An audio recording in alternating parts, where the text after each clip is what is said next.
आज की मेरी वीडियो क्लीनिंग के रिलेटेड है। घर के कुछ ऐसे मेन पार्ट्स को क्लीन करेंगे। हो सकता है आप भी बहुत टाइम से उन पार्ट्स को गलत तरीके से क्लीन कर रहे हो। तो आज की इस वीडियो में हम सिर्फ एक इंग्रेडिएंट के साथ घर के कुछ ऐसे एरियाज़ को क्लीन करेंगे जो कि बहुत डर्टी नज़र आते हैं और बिल्कुल सामने होते हैं आपके, और आप उनको गलत तरीके से साफ कर रहे हो। तो वीडियो को कंप्लीट वॉच करिएगा। आई होप आप लोगों को लाजमी पसंद आएंगी। अस्सलामुअलैकुम, कैसे हैं जी आप सब लोग। तो आज की सबसे पहली टिप मेरी है दरवाज़ों को क्लीन करने की।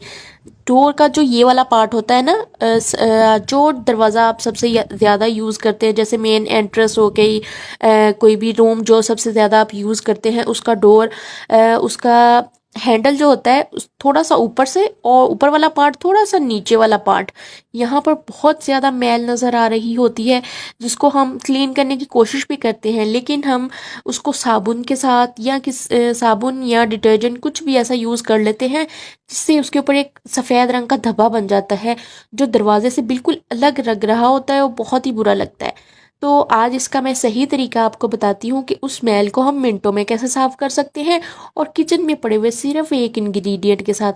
जी हाँ, यहाँ पर मैंने लिया है मीठा सोडा। आप किसी भी पंसार की दुकान से मीठा सोडा ले आए, खुला 40-50 रुपए का ले आए, इतना ज़्यादा आ जाता है, ये होता भी हर घर में है। तो क्या करना है, आपने मीठा सोडा लेना है, पानी और एक स्पंज ले लेना है। स्पंज को पानी में निचोड़ लेना है अच्छे से, उस गीले स्पंज के ऊपर थोड़ा सा मीठा सोडा लेना है और दरवाजे का जो सबसे मैला पार्ट है ना, उसके ऊपर अपने अप्लाई करना है। हल्का हल्का स्क्रब करना है, पहले अप्लाई करना है ताकि मैल जो है ना थोड़ी थोड़ी उगलना शुरू हो जाए। आप देखेंगे आपके रब करते ही मैल साफ़ होना शुरू हो जाएगी और कुछ ही मिनटों में आप इसकी क्लीनिंग कर सकते हैं। तो देखें, यहाँ पर मैंने ये आपके सामने, मैं वीडियो को कोई फास्ट फॉरवर्ड नहीं किया, यहाँ पर ये इतनी जल्दी साफ़ हुआ है। ये तो आप जब करके देखेंगे तभी आपको पता चलेगा। ये आप लोहे के जो दरवाजे होते हैं उनको तो आप किसी भी तरह, लोहे के गेट को आप इजीली साफ़ कर सकते हैं, उनके ऊपर साबुन के दाग वगैरह नहीं चमकते हैं। लकड़ी के जो दरवाजे होते हैं उनकी सफाई ज़रा मुश्किल हो जाती है। अगर आपका पॉलिश वाला डोर है तो आपने स्पॉन्ज का जो स्क्रब करने वाली साइड है उस साइड से नहीं रगड़ना, उससे आपकी स्क्रैचेस पड़ सकते हैं, लाइनें सी पड़ेंगी दरवाजे के ऊपर, तो वो नज़र भी आएंगी वाजिया। यहाँ पर इसकी सफाई मुकम्मल हो गई है। फिर आपने जब इसको एक दफ़ा साफ़ कर लिया तो गीले स्पॉन्ज से भी एक दफ़ा साफ़ कर देना, मैल मिनटों में साफ़ होगी। अब आज मैं करने लगी थी फ्रिज की डीप क्लीनिंग, तो सोचा इस रबर की क्लीनिंग भी मैं आपके साथ शेयर कर देती हूँ। बच्चों वाले घर में फ्रिज बहुत ज़्यादा खुलती बंद होती है, बच्चे बहुत ज़्यादा फ्रिज खोलते हैं, तो ऐसे में हमारी फ्रिज की जो रबर होती है ना वो लूज़ हो जाती है। अगर आपकी भी फ्रिज की रबर लूज़ हो गई है, इसको आप चेंज करवाने का सोच रहे हैं या चेंज करवा रहे हैं, तो उससे पहले आप इस ट्रिक को लाजमी फॉलो करिएगा। करना आपने सिंपल यही है कि फ्रिज की रबर को बाहर निकाल देना है और फिर से उसको दोबारा उसकी जगह पे फिक्स कर देना है। इससे आपकी रबर, आप देखेंगे, फ़ौरन से टाइट हो जाएगी और आपके बहुत सारे पैसे भी बच जाएंगे अगर आप इसको चेंज करवाने का सोच रहे होंगे तब। तो यहाँ पर जी इसकी जो थोड़ी सी क्लीनिंग भी कर लेते हैं। अक्सर हम फ्रिज की सफाई तो कर लेते हैं, हमें लगता है कि अब जो फ्रिज से स्मेल आ रही थी ना वो हट जाएगी, अक्सर नहीं भी हटती। फ्रिज की सफाई होने के बाद भी अजीब सी स्मेल आती रहती है। हो सकता है वो आपके डर्टी रबर से आ रही हो। तो उसके लिए आपने क्या करना है, मीठे सोडे के अंदर जस्ट आपने पानी ऐड करना है और एक क्रीमी पेस्ट बना लेना है। उस क्रीमी पेस्ट को आपने जहाँ जहाँ आपको मैल नज़र आ रही है ना वहाँ वहाँ अप्लाई कर देना है। जैसे ही आप अप्लाई करते रहेंगे, ब्रश के साथ रगड़ेंगे ना, तो ये बहुत अच्छे से साफ़ होना शुरू हो जाएगी। ये आपके सामने ही है, ये किस कदर गंदी हो रही थी ये रबर। ये वाला जो एरिया था ना ये काफ़ी ज़्यादा गंदा हो रहा था। तो बस मैंने आपके सामने, कोई इसमें डिटर्जेंट, कोई क्लीनर नहीं मिलाया, आपके क्लीनर के पैसे भी बच गए। सिर्फ आपने मीठा सोडा यूज़ किया है, 1 चम्मच उसमें पानी मिला के आपने ब्रश के साथ रगड़ा है, तो ये बहुत अच्छे से क्लीन हो जाएगी। इसके बाद आपने गीला स्पॉन्ज करके इसके ऊपर फेर देना है ताकि जितना भी मीठा सोडा है वो स्पॉन्ज के ऊपर लग जाए, और खुश कपड़े से इसको ड्राई कर लें, और जितने भी ये पार्टिकल हैं छोटे छोटे मीठे सोडे के, इसको मेक श्योर करेंगे अच्छे से क्लीन हो जाए। तो मैं यहाँ पर फ्रिज की क्लीनिंग ही करने वाली थी, तो मैं बाद में इसको बहुत अच्छे से क्लीन कर लिया था। तो ये कैसी लगी है आपको टिप? और इसके अलावा आप मुझे किस किस सिटी से देखते हैं, फेसबुक वालों और ख़ास तौर पे यूट्यूब वालों, तो आप लोग मुझे किस सिटी से देख रहे हैं लाजमी मुझे कमेंट में बताइएगा। तो अब करते हैं इस्त्री की सफाई। ये इस्त्री मेरी कुछ ज़्यादा पुरानी तो नहीं है, तकरीबन मैं इसको 5 से 6 साल के तकरीबन 5 से 6 साल का अरसा हुआ है इसको इस्तेमाल करते हुए। तो ये आपके सामने ही है, ये किस तरह से चमक रही है, तो मैं इसका काफ़ी ख्याल भी रखती हूँ। हल्का फुल्का मट्टी वगैरह तो हम झाड़ते रहते हैं। अगर आपको लगता है कि इसके इस्त्री के ऊपर मैल जमना शुरू हो गई है तो आपने नेल पॉलिश रिमूवर लेना है, हर घर में होता है। इसको लेके आपने कॉटन के ऊपर लगाना है और इस्त्री के ऊपर अप्लाई कर देना है। इससे आप लगाते जाएंगे फ़ौरन मैल उतरना शुरू हो जाएगी। ये इतना अच्छा क्लीनर, इतना अच्छा वर्क करता है, ये तो जब आप अप्लाई करेंगे तभी आपको पता चलेगा। बहुत अच्छे से ये मैल कुचैल को साफ़ कर देता है। अक्सर ना इस्त्री के ऊपर मैल जमी हुई होती है, काले काले मैल के दाग बन जाते हैं। इस्त्री को नीचे से साफ़ करने का तरीका तो मैंने आपसे पहले भी शेयर किया हुआ है, अगर किसी को नहीं पता तो बता देती हूँ कि पैनाडोल लेके आपने जहाँ से इस्त्री जली हुई है ना, उस इस्त्री को तेज़ गर्म करें, पैनाडोल के साथ साफ़ करें, फिर टिश्यू पेपर के साथ वो आप उसको जले हुए पार्ट को रिमूव कर सकते हैं। तो मैंने आपके सामने ये देखें हल्का हल्का लगाती गई हूँ, ये किस तरह से वर्क किया है। इस्त्री भी चमकना शुरू हो गई है। इस्त्री मेरी साफ़ थी, बहुत ज़्यादा मैली नहीं थी, क्योंकि मैं वक्तन फ़वक्तन इसकी क्लीनिंग इस तरह से करती रहती हूँ।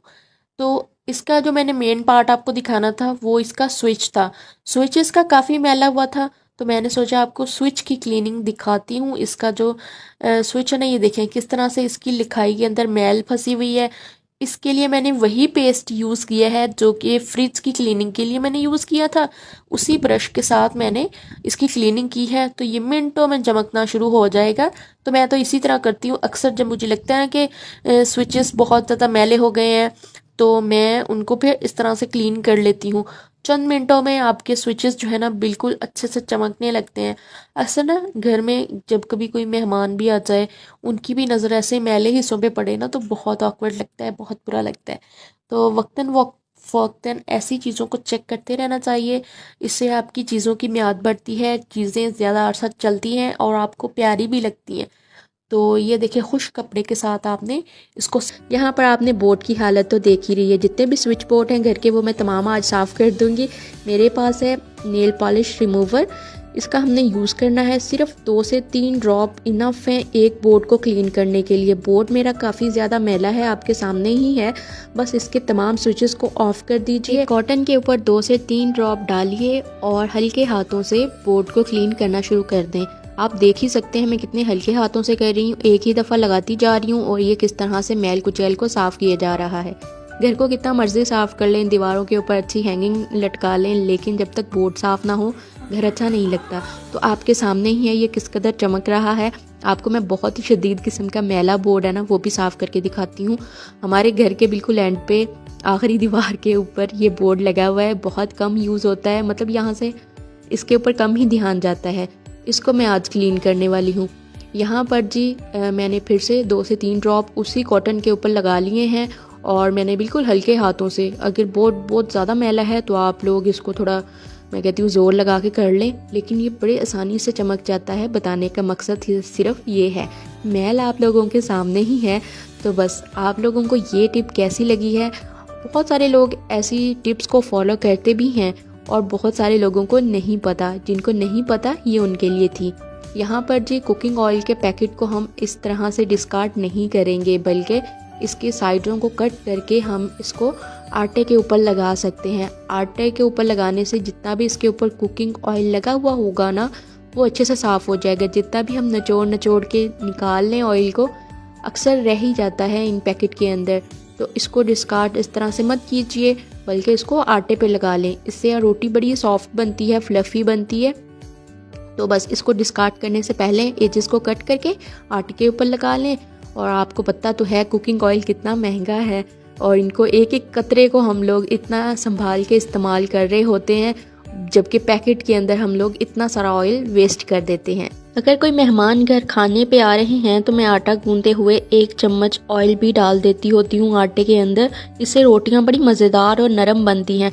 आप लोग भी इस टिप को ट्राई करके देखिएगा, मेहमान पूछने पर मजबूर हो जाएंगे कि रोटी इतनी नरम कैसे है। तो बस जी ये हमारी टिप नंबर 2 थी। चलते हैं जी टिप नंबर 3 की तरफ। एक मैजिकल टिप के साथ इन स्टोव के स्टैंड को हम क्लीन करेंगे। आप बिफोर और आफ्टर रिजल्ट पर बस ध्यान रखिएगा। यहाँ पे मैंने एक कढ़ाई ली है, इसमें मैंने खोलता हुआ गर्म पानी डालना है। मेरे चूल्हे के सिर्फ 2 ही स्टैंड हैं। आप जितने मर्जी इसे साफ़ करें, जितने मर्जी ये मैले हों। मैंने काफ़ी दिनों के ये साफ़ नहीं किए हुए थे।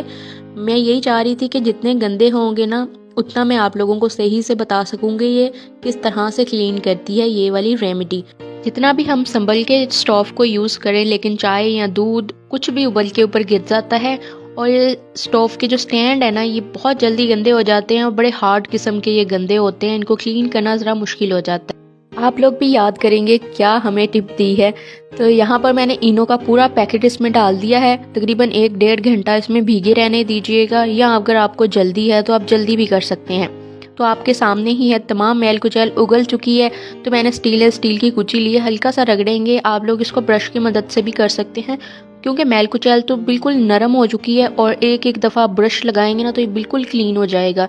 इतनी आसानी से ये साफ़ हो जाएगा बड़े कम टाइम में, और आपकी कम मेहनत लगेगी। आपके सामने मैंने बिल्कुल हल्का सा रब किया है और किस तरह से ये साफ़ कर रहा है। बस आपने इसको सिंपल पानी से धोना है, थोड़ी देर के लिए इसको खुश्क करना है, दोबारा से अपने चूल्हों के ऊपर लगा सकते हैं।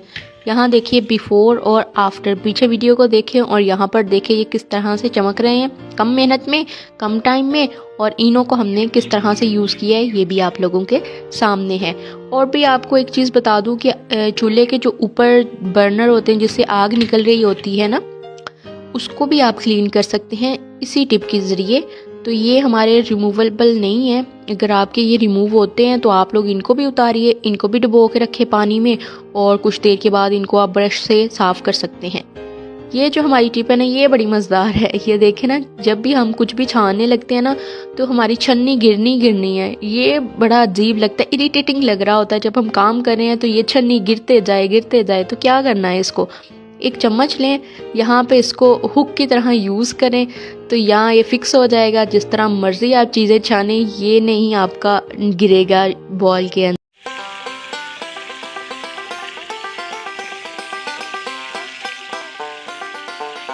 क्विक एंड इजी वाले गोला कबाब की रेसिपी शेयर करूंगी, जिसको आप किचन में पड़े मसालों के साथ बना सकते हैं। ये इतने मज़े के बनते हैं कि आप रेस्टोरेंट वाले गोला कबाब भूल जाए। इस वीडियो में मैंने काफ़ी सारी टिप्स भी शेयर की हैं कि कबाब का अच्छा कलर कैसे आ सकता है और ये अंदर तक प्रॉपर कुक होंगे, जलेंगे भी नहीं।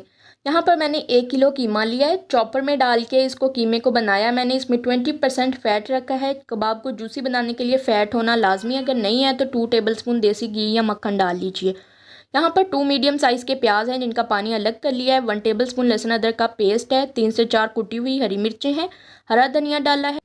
1 टीस्पून नमक, 1 टीस्पून लाल मिर्च का पाउडर, हाफ टीस्पून काली मिर्च का पाउडर, 1 टेबलस्पून कुटा हुआ धनिया, 1 टेबलस्पून गरम मसाला, 1 टीस्पून कसूरी मेथी मसल के डालेंगे, और हाफ टीस्पून हल्दी भी डाली है जो कि स्किप हो गई है।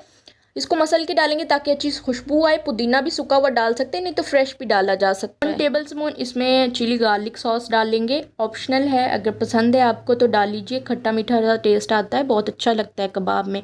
इसको 5 मिनट तक अच्छे से मिक्स करना है। 5 मिनट तक, 7 मिनट तक इसको आटे की तरह गूंद लेना है आपने, बिल्कुल अच्छे से।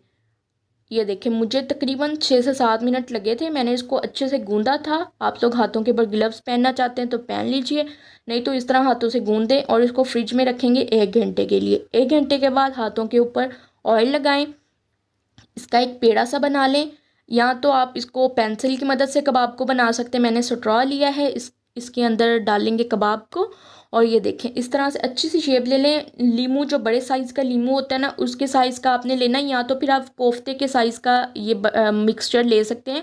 उसके साथ आप तमाम कबाब को बना लीजिए। अगर थोड़ी देर में फ्राई करना है तो फ्रिज में रखिएगा, रूम टेम्परेचर पर डीले हो जाते हैं। मैंने यहाँ पर 2 टेबलस्पून ऑयल लिया है, ऑयल को फुल गर्म किया है। ऑयल गर्म होने के बाद लो टू मीडियम हीट पर रख के हम कबाब को डालेंगे। कबाब को डालते ही 1-2 सेकंड में कलर आना शुरू हो जाएगा, क्योंकि ऑयल हमारा गर्म है। साथ ही हम पलटना शुरू कर देंगे, और फ्लेम को लो टू मीडियम रख के तसल्ली से आपने 3-4 मिनट लगाने हैं, ताकि अंदर से कुक हो जाए, बाहर से अच्छा कलर आ जाए। फ्लेम आपने 1 मिनट के लिए भी तेज़ नहीं करनी। जैसे ही फ्लेम तेज़ करेंगे, कबाब का कलर जो है ना वो चेंज हो जाएगा, डार्क ब्राउन कलर का हो जाएगा, जो कि बिल्कुल भी अच्छे नहीं लगते, प्रेजेंटेबल नहीं लगते। तो बस 2-3 मिनट इनको लगाएं, अलट पलट करते हुए। तकरीबन 4 मिनट में ये कुक होंगे। तो आप देख सकते हैं मुझे तकरीबन 4 मिनट लगे हैं इन कबाब को प्रॉपर कुक करने में। तो इनको डिश आउट करें। अब जो मैंने अभी फ़िलहाल जो है ना पाँच कबाब फ्राई किए हैं, फिर से 5 करूँगी। तो आप लोग देख सकते हैं हमने इसमें कोई अंडे नहीं डाले, कोई बेसन वगैरह नहीं डाला, कोई कचरी पाउडर या फिर वो पपीता का पाउडर जो होता है वो भी नहीं डाला। हाँ, इसी तरह से ये अंदर तक कुक भी होंगे, अच्छा टेस्ट भी होगा। मसाले भी बिल्कुल हमारे घर के बने हुए पिसे हुए मसाले हैं और खुशबूदार भी होंगे, अल्ले मल्ले में खुशबू फैल जाती है इनके फ्राई होने पे। तो मैंने थोड़ा सा ऑयल डाला है, तकरीबन 1 टीस्पून ऑयल डाल के पैन को ग्रीस करके थोड़ी सी सब्जियां डाल के इनको भी सौते कर लेंगे। तो फ्रीज़ मेरे पास पड़ी हुई थी शिमला मिर्च, इसमें मैंने वो डाली है, टमाटर डाला है, प्याज डाला है, इनको सौते करेंगे। नमक और हल्की सी काली मिर्च डाल के, लेमन जूस भी डाल सकते हैं, सिरका भी डाल सकते हैं, सोया सॉस और चिली सॉस ये सारा कुछ भी डाल सकते हैं, लेकिन जितना लाइट रखेंगे उतना ही अच्छा लगेगा। तो सब्जियां जो है ना वो हमारी सौते हो गई हैं, डिश आउट करेंगे। आप इन्हीं पैन में, जिस पैन में आप सौते कर रहे हैं ना सब्जियां, उसी के ऊपर कबाब रख के भी सर्व कर सकते हैं, उससे बहुत अच्छा टेस्ट आ जाता है। तो इस तरह से आप इसको सर्व करें, पुदीने की चटनी के साथ पेश करेंगे तो क्या ही बात है जी, बहुत मज़े के बने हैं। लाजमी इस रेसिपी को ट्राई करिएगा। अपना फीडबैक इंस्टा पेज पर या फेसबुक पेज पर शेयर कर सकते हैं। तो यही थी हमारी आज की क्विक एंड इजी सी गोला कबाब की रेसिपी। उम्मीद है कि आप लोगों को भी पसंद आई होगी। घर के मसाले हैं, लाजमी ट्राई कर लीजिएगा और पिक्चर भी मेरे साथ शेयर कर सकते हैं। अब मैं आऊँगी जी किसी और रेसिपी के साथ। आप लोग कमेंट करके भी बता सकते हैं अगर आपको कोई रेसिपी सीखनी हो तो मैं ज़रूर कोशिश करूँगी आप लोगों के साथ शेयर करूँ जी। अल्लाह हाफिज़।